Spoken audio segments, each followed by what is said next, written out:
Are you getting enough rest? And by rest, I don't just mean sleep. I'm Alexa Stana, and welcome to the We Are Human Leaders podcast. Together with my co-host Sally Clark, today we're speaking to Dr. Saundra Dalton-Smith around rest. Today's conversation dives into the 7 different types of rest that we need to be high-functioning human beings. And I'll give you a little insight. There's more to it than just sleep. Dr. Saundra Dalton-Smith is a board-certified internal medicine physician, speaker, and award-winning author. She's also an international well-being thought leader. She's the author of numerous books, including her bestseller, Sacred Rest: Recover Your Life, Renew Your Energy, and Restore Your Sanity, including insight on the 7 types of rest needed to optimize your productivity, increase your overall happiness, overcome burnout, and live your best life. Dr. Dalton-Smith has helped over 250,000 people understand where their rest deficits lie. And we are excited to bring you into this conversation with us today to understand more about rest and where you can improve your life through optimizing your rest. Now let's dive in.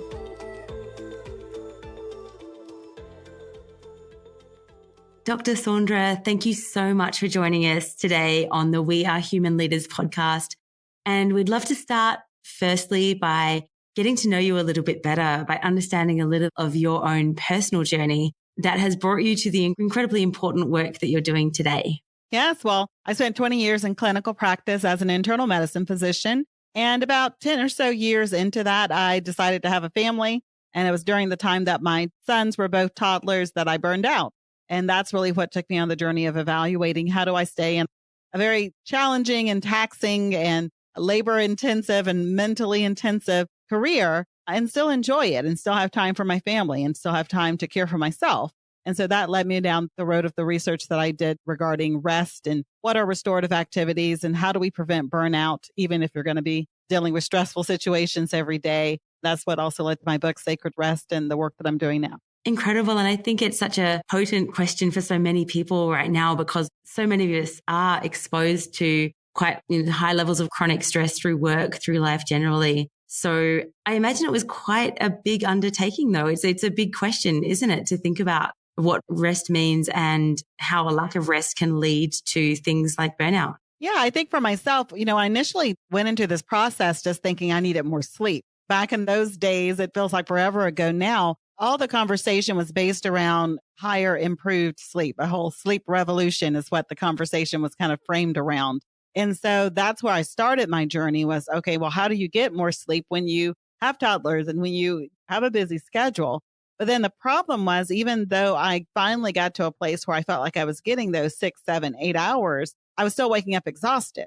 And that's a very desperate situation because it's like, okay, well, this is what everybody says is the problem. I'm sleep deprived. Why is that not working? And so I think for a big part of that for me was getting to a place where it was okay to continue to ask questions beyond what everybody else said was supposed to be working. When I saw that for myself, it was not working. And, being a physician, I had plenty of patients I could go back to and really kind of start bouncing some of these ideas off and some of these strategies off of and seeing the results for things that hadn't been determined or defined. Things like creative rest, things like social rest, terms that weren't really out there in the research or the media, but people were showing living evidence that it helped when they started incorporating these type of restorative practices. I think that's such an important discernment, Dr. Saundra, because we often hear in our work as well, the confusion between what rest is and what sleep is. So I'm really grateful that you've taken us there so early in the conversation. And we know in your work, you've just touched on a few of them. We know in your work, you've identified 7 types of rest that we actually need. Can you briefly run us through each of these and give us a bit of an explanation of what these 7 types of rest are, please? Yes, just to name them, the 7 include physical, mental, spiritual, emotional, social, sensory, and creative. And so when we think about physical, that's kind of where sleep falls into. But I put sleep and napping both under passive examples of physical rest. And then we also have active examples of physical rest, which are those things like yoga or stretching or a leisure walk or massage therapy or using a foam roller. It's all those things that actually just help your body feel better and help your body heal. It helps with circulation and lymphatics and muscle integrity. So I think it's important to be aware of that, as well as just the body ergonomics of the type of work that you do. Your workstation or your home workstation effect is having on your physical well-being. With mental rest, it looks at how well you're able to clear your mental space. Do you have busy brain syndrome where you're always thinking all the thoughts all the time and you can't clear your head space? Do you have problems with confusion and clarity and memory? All signs of a mental rest deficit. Spiritual rest really gets down to evaluating your own beliefs about purpose and life meaning and whether or not you feel kind of interconnected with humanity in general. Some people experience that through a faith-based type system. Others experience it through other ways like volunteerism or community service things that they're involved with, causes that feel are meaningful to them. Emotional rest looks at your emotions. And so just making sure that you're having space in your life and people in your life where you can be openly authentic and you're not having to conceal your feelings or feel like you have to dampen them in any way to make it easier for other people to adapt to. Social rest deals with the people specifically, how you engage with the people. So who are the people that are pulling from your social energy and who are the people who are life-giving and pouring back into you and actually make you feel restored and renewed.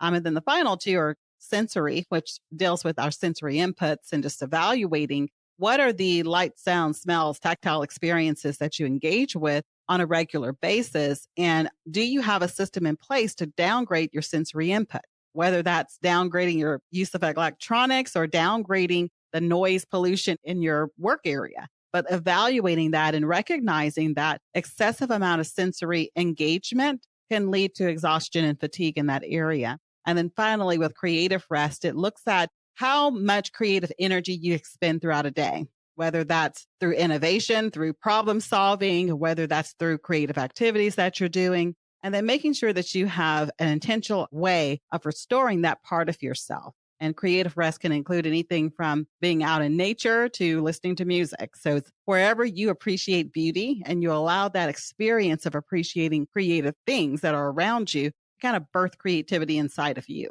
Thank you so much for taking us through those, Dr. Saundra. And I can't help but thinking when you were describing both the passive and the active ways that we can rest, that they all seem to me to feel like ways to really down regulate the nervous system. Is that a big piece of what rest does for us as human beings? It is. A big part of rest is that restorative component of it. It's an energy in, energy out type situation. So you're using energy in specific ways in each of these 7 buckets. And then what are the things you do to put energy back in to restore the places that have been depleted? I think that's the differentiator that many people have to first kind of get over the hump with when they're thinking about rest and dividing it up from sleep, is that rest is very intentional. It's very specific. You're restoring something that has been depleted. Whereas sleep is kind of more generalized. You're going to lay down and the body's going to do what the body's going to do. It's more of a cessation type activity. With rest, it's a component of where you have a say-so in what happened. And it's that lack of say-so that some of us kind of give up that leaves us in the situation where we stay chronically fatigued and it seems like nothing's working.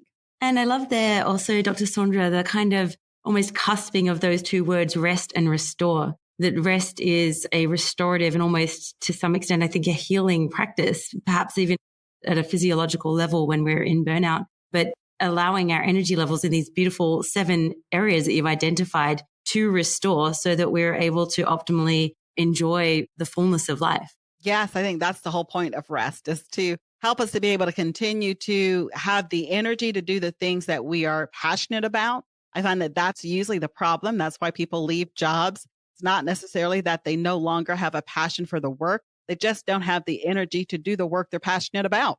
And so it's like, I just can't do this. And they leave it. I think restoring people to a place where they understand that rest isn't simply a vacation. You can't leave your burnout prevention to 3 times a year or holidays. It can't be this thing that you do after you've completely got to the end of yourself.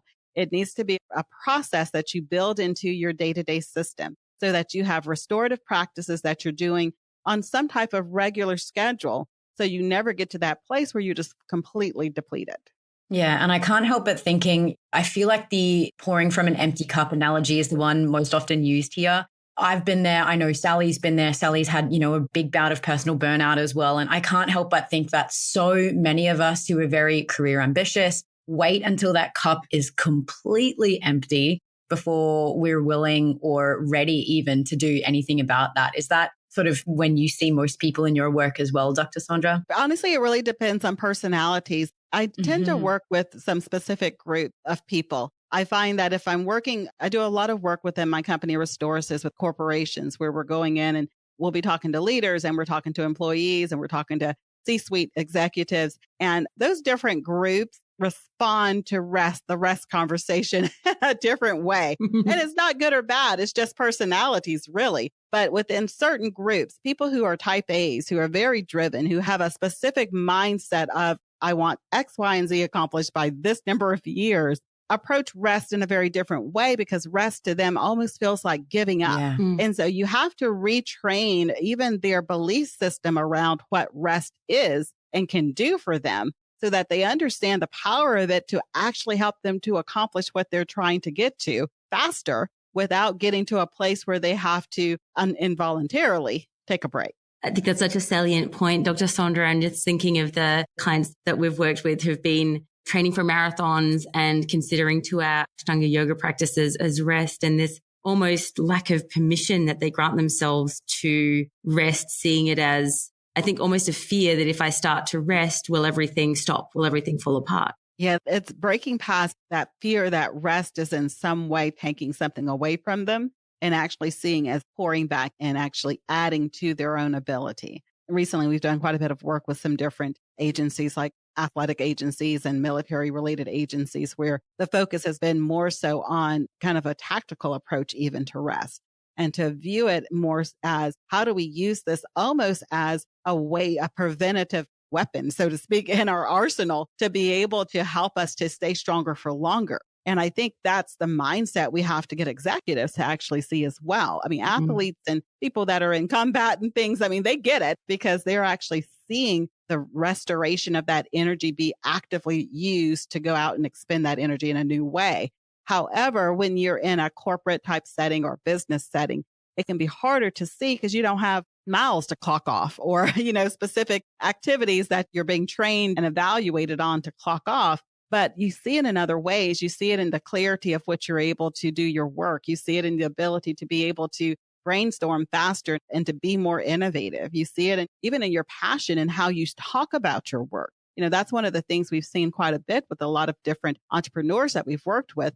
They got to a place where they didn't even have energy to be passionate about talking about their work. Wow. And I let them listen to themselves doing interviews before they understood how to get better rest and after. And it's surprising for them to even say that first person doesn't even sound like me. I wouldn't buy my product. It doesn't sound exciting. I don't even sound energetic about it. And I think we have to realize there's so many underlying aspects of how rest affects our personality, our mood, our behavior, and even our work ethic.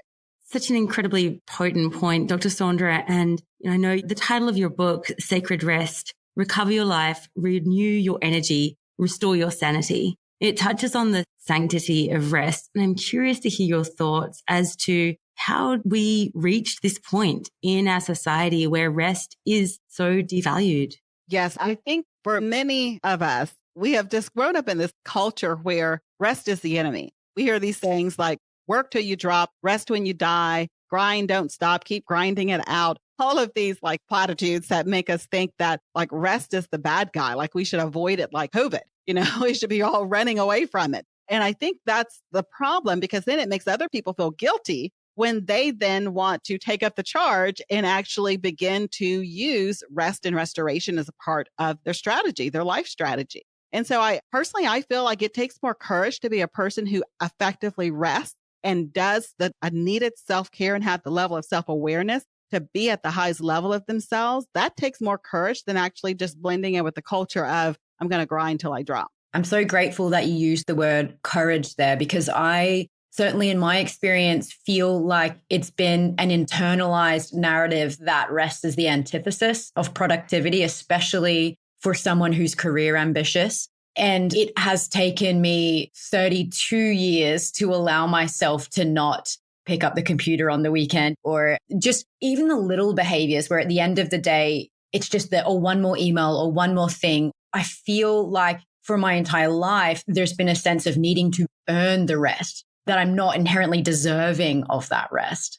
Yeah, I think that's always a dangerous mindset when we feel like, I always say that mindset of rest when the work is done. However, for us type A, is the work ever done? Nope. It's never done. You will never rest then because the work is never done. Certain personalities, there is always something that can be done because your mind is always looking at what things can be improved.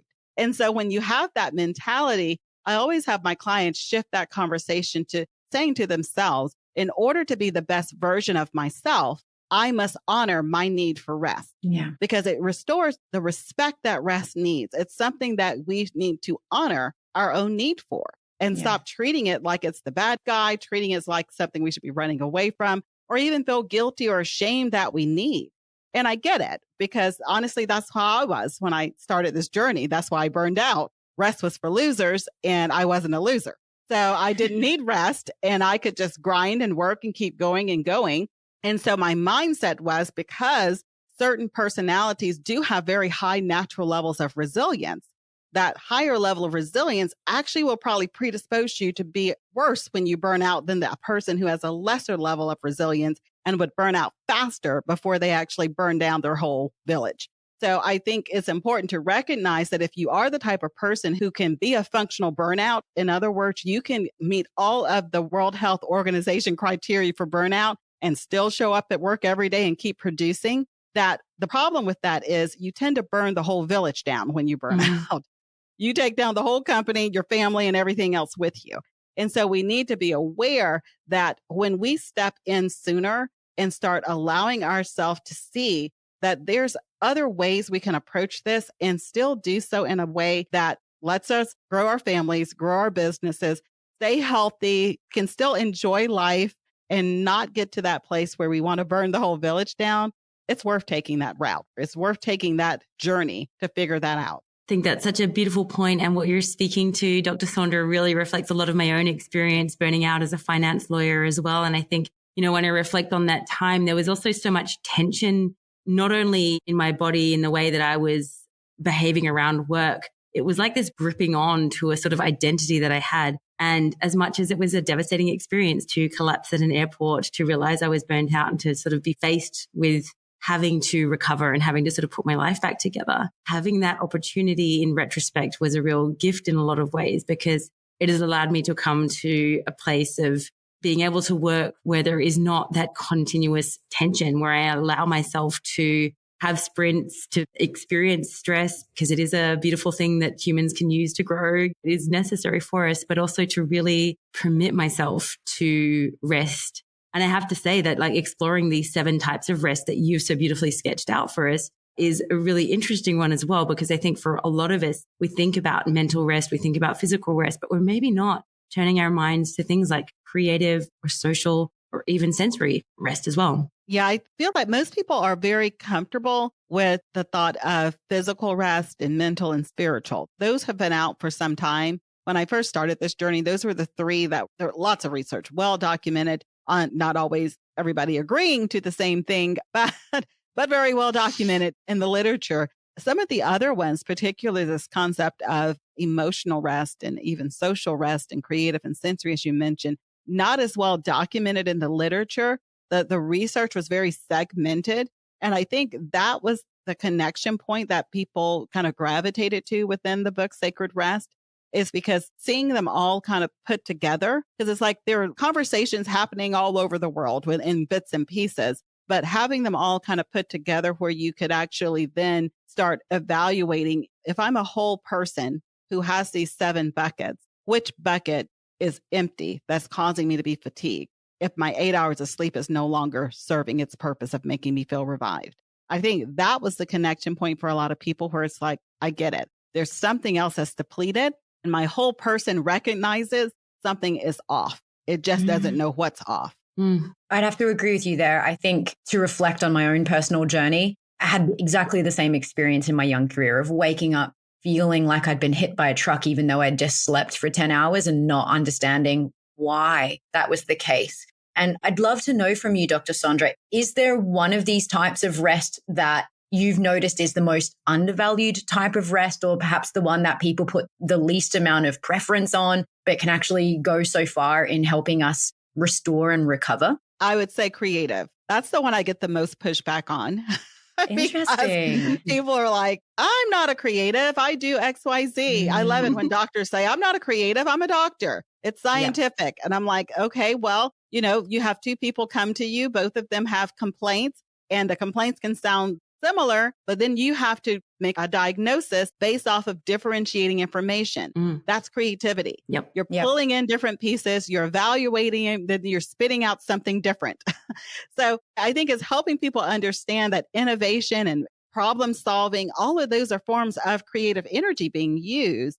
So when they start to kind of view creativity in a little bit of a different way, you then can start seeing how this bucket can so easily become depleted. And it is for quite a few people. That's the bucket that stays empty. And because they feel like spending time in nature is this foo-foo thing that's like otherworldly and doesn't make any sense to them, and they can't scientifically get all the dots to line up perfectly, they think, well, that it's not really important. How can that really be beneficial? But it's the one that I find that the most people, when they start doing these things, they're like, I can't believe how different I feel when I do whatever that thing is, whatever their creative rest element is that helps them feel restored. And I think that's the other aspect of it. It's so varied. One person gets creative rest by being around water elements, another person around foresting, being outside in nature, just with grass and trees. And another person gets it when they're around music, when they're around creative experiences, when they're watching other people dance or listening to sounds. Because it's so different, you can actually attempt to do this and be doing it in a way that actually isn't intentional enough for you and what actually restores you. Everybody's not going to feel great by being outside with their bare feet on the ground. That doesn't fit everybody's kind of mentality of creative rest. But for the right person, it could be life-changing. Amazing. So if I'm understanding correctly, Dr. Saundra, it sounds like there's maybe some general ideas about what can help with rest. Things like, for example, nature, perhaps disconnecting from technology, spending time with people who nourish us. And it's also a very personal journey in finding exactly what really does have that very restorative impact for us as individuals. Absolutely. That's exactly right. And I think for us, when we first started this journey, like I said, I started this journey just for my own well-being. I had no intention of sharing this with anybody other than my patients, who I was just kind of like having casual conversation about, hey, I tried this thing and it really helped. You try it and see what you think. That's kind of how this whole thing started. And one of the questions we continue to have when I was sharing this just with a couple of thousand people that were coming in and out of our practice was, there's 7 of them. And people would say, how do I know which 7 I need? And I would be like, well, let's kind of walk through it. And I think we walked through that so many times. And my nurse got so sick of me being behind schedule that she was like, you've got to figure out another way you can walk people through this, because we don't have time for this. Yeah. And we developed a quiz based on that, specifically for that reason. And I think from there, that's when things really kind of started blooming out. People started sharing it and off it went, so to speak, at that point. From that, what we're seeing is always mental rest is always number one. It is always the highest level of rest deficit across the board, across every continent, across every season, except for 2020 for 3 months between April through like June or July. Sensory rest overtook mental for that short period of time. And I'm thinking that's because everybody went remote. And, you started hearing terms like Zoom fatigue and, all of these terms from sensory overload type syndromes. Right. And so that was the only time anything overtook mental rest, but then it went right back to the top after that. Incredible. This is a beautiful segue for us, because both Alexis and I have done the quiz. And if you wouldn't mind, Dr. Saundra, if sort of each of us pose a question to you sort of based on our results. Sure. And for me, the one that sort of stood out, physical and mental rest was certainly something for me to keep an eye on. But it was also sensory rest that sort of stood out to me as a finding that I could definitely use some more work around. What are the sort of general things that you would advise, if you would sort of share with us some ideas around what I might be able to do to increase the restoration of my sort of sensory input? Yeah, and that's an interesting one, because with sensory rest deficit, there's a very wide differentiator with that one. If someone identifies themselves as a highly sensitive person, an HSP, which I do, I'm really sensitive to a whole lot of stuff. I can pick up on things very quickly and can't brush it off as fast as other people do. So if that's your personality, you'll find that you actually need more sensory rest than, let's say, someone who isn't highly sensitive. And so for myself, some of the things that have really been helpful, like in my home office, if my kids, especially in the summer, if my kids are around, they're doing their thing. They're not necessarily loud. They're teenagers, but I'm hearing stuff.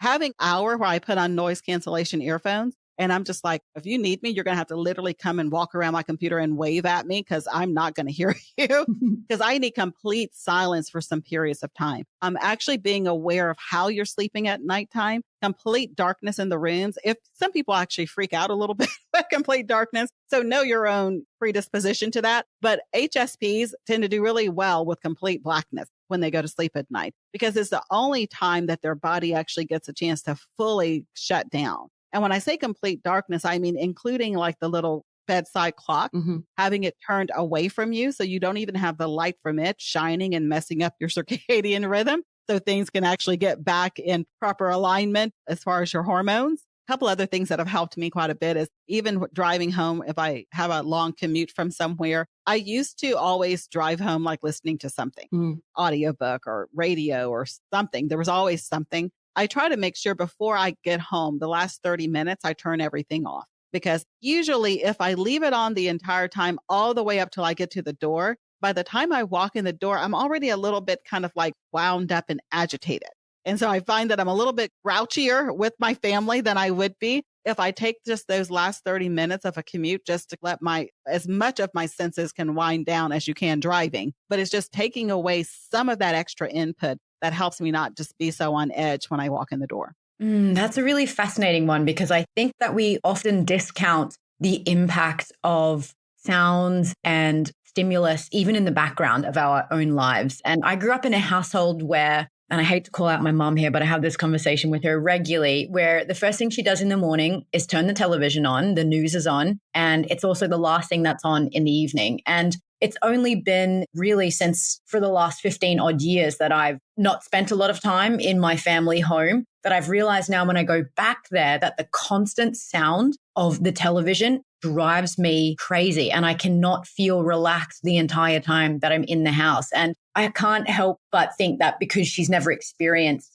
the silence, that her nervous system is also just used to that constant vigilant state that I think comes from that background sound all the time. So that's a really fascinating one for you to point out there. Yeah, it's really interesting because most of us think because your mom probably has like zoned it out for the most part. She's like, oh, I don't hear it. I don't think about it. But the strange thing is her brain has to process that for her to not think about it. You know what I mean? She's not thinking about it, but her brain has to process and filter that noise to be able to block it out. And so it's using energy really unnecessarily. I appreciate you pointing that out because I think it's so important that we realize that all of the stimulus in the background is still having to be filtered by our brain and our body somewhere. So thank you so much for that, Dr. Saundra. If I may ask really quickly, one of my lowest scores or worst scores was around emotional rest. Can you give me a little bit of insight into what I can do to help regulate myself in that particular area? Yeah, emotional rest is always an interesting one because it takes into account a couple of different things. And I'll give some examples that might help you be able to see kind of maybe why that one was higher or something. With emotional rest, if you have professional stress related to your job as far as your emotions, an example of that would be like a flight attendant. A flight attendant's working with people and sometimes they're working with jerks and they can't really say, hey, you're a jerk. I don't want to work with you. They have to keep a smile on their face and kind of go about it as if nothing happened. That's a form of emotional labor. Professionally, they have to take on the emotional labor of not having to be able to openly share whatever they're feeling. Yeah. Nurses and doctors do that when they're in, counselors and therapists do that when they're working with people who have trauma and they're not robots. They feel bad for whatever they're listening to. But professionally, they take on the emotional labor of not sharing their emotions in the process of supporting and helping someone else. And so sometimes if you're working with clients, you can have the very same situation. There's never a time where it feels like you have permission to just share your emotions because professionally you've learned how to shut your emotions down to do the work you need to do. And so then on the flip side of that, you then have to determine when is it okay? When can I share my emotions? Who are the safe people to do this with? Whether it be a friend or therapist or counselor or someone where you feel safe to do that. Sometimes we don't have anyone that we feel safe to do that with. And that emotional rest might come from things like journaling. For some of us, emotional rest comes out through artistic expression. And so it's always confusing for people sometimes when I talk about this, because they're like, isn't that creative rest? Like, no, creative rest, you're not creating anything. You're appreciating what's already been created and letting it create something inside of you. Emotional rest used kind of expressed through creativity. You're getting emotional rest by creating something where you no longer feel the need to suppress what you're feeling as you create. So this is the artist who is slinging paint against the wall and walks back from it and goes, that feels better. I resonate with that so deeply. I feel red. So you throw the paint, or whatever. Or the person who writes poetry and the poetry is so raw that most people would not even be able to read it, because it's so deep and so raw and so real. But that is their emotional rest. They are putting their authenticness out through creativity, because when we create authentically, people are less likely to judge it because it's like, oh, okay, it's abstract. It's whatever it is. You feel permission to release it without fear and shame, which is what is really at the core of creative rest. And I can't help but think that in terms of my career journey, every job has had what I would consider to be a performative element. As you've described there is just my day looks like a lot of client-facing meetings, a lot of external stakeholders, a lot of opportunities where I need to be a version of myself. And I really appreciate that term emotional labor, because it does require us to invest in the relationship or in the situation, using our emotions to an extent to build that relationship in a way that doesn't entirely feel completely like our whole selves and natural to us. You mentioned everyone from school teachers to doctors to, I recall reading research during the pandemic as well, that some of the folks who were experiencing the most stress and the highest level of emotional labor were the folks working at supermarket checkouts, because they had to pretend all day long that they weren't scared and that everything was okay, because everyone around them was ranting and falling apart. So it's really something that I feel can be apparent in so many jobs across the board as well, and potentially something that many of us aren't aware is really detracting from our capacity to get that emotional rest. You're absolutely right. And, since 2020, initially when we started Restore Assist Work-Life Integration and Wellbeing Company, when we initially started, the whole thought process was we work with physicians and we work with people in tech. They were the ones who had the highest number of mental rest deficits, the highest number of creative rest deficits. With 2020, it blew across the board, from teachers to retail stores to ag tech to everything in between, because every single person has some level of this in one of the 7 areas that has the potential to be depleted. And so to be able to not lose more employees and be able to keep people at the best version of themselves, more and more companies are starting to recognize we need to take personal well-being important within our corporation, because it's affecting how well our people show up every day. And it's also having a very real impact, obviously, on things like retention, turnover. If you have people burning out, and particularly people who are at a senior level and who have a lot of contact with clients, for example, who are suddenly, having fall off the perch, as it were, they really so sick that they can't work. It has an incredible impact on team and obviously on the bottom line for organizations. So I think it's almost a bit of a wake up call there, hopefully, for organizations, for leaders to be able to see that rest in all of its facets is so important for people to be able to tap into. And I really love just to reflect back also what you mentioned about the different ways that we can find rest. And I'd love to just sort of reflect back that word that you used, authenticity, to be able to sort of express who we authentically are as a form of rest, as a form of expression of what's going on inside, I think is a really powerful one that I'll certainly be taking from this conversation. So thank you so much. Yes, I think that's hard for a lot of us because it's not something that's been modeled over the past couple of years, social media and all of the different Instagram, Pinterest, perfect kind of mentality has made it harder for people to be authentic. But I think that's what's actually added to the amount of emotional rest deficits that a lot of people are experiencing. That's a really interesting perspective, and I resonate with that deeply. Dr. Saundra, this conversation's been so enlightening for both Sally and myself as folks who are on the journey to get better at rest in our lives and in our business. And I'd love if we could leave this conversation with a tidbit, if you will. What is the one thing that all leaders who are listening to this conversation right now could do, or where should they start to improve their rest? I always say start with understanding your own personal rest deficit. If you don't know what you're needing to improve upon, you can't be intentional. So I welcome them to go to restquiz.com and to take the quiz as you two did, find out what their own personal rest deficits are. And then rather than trying to get more of all 7, focus their attention on the 1 or 2 areas that are of greatest deficit, begin to restore those areas. And once they start seeing the improvement, they'll have the energy to be able to then see what other ones they want to include as well. Amazing. Dr. Saundra, this has been such a wonderful and joyous conversation for us. Thank you so much for your time. We really appreciate you being with us here at We Are Human Leaders. It's been a pleasure. Thank you.